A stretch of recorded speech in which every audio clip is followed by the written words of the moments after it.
Hello mga ka-friend! For today's video, ayos nga tayo. Pupunta tayo sa Malabon dahil meron tayong racket for today's. Ayan, nakamaleta pa nga. Akala mo na pupunta ng ibang bansa.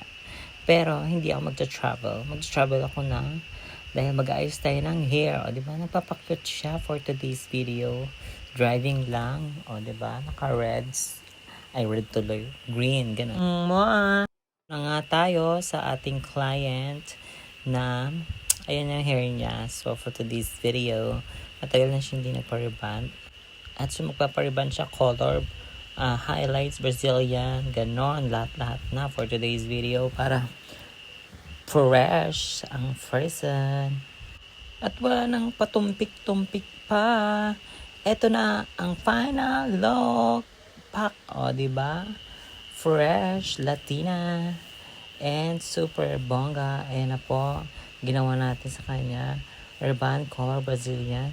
Kasama pa ang kanyang baby. Ganon. Charis. So, ayan na po. Tingnan niyo naman. Super shiny. Super fresh ang color. Diba? Kita niyo yung mga highlights niyan. Ganon. So, yun lang. Ano pang hinihintay nyo mga ka-friend?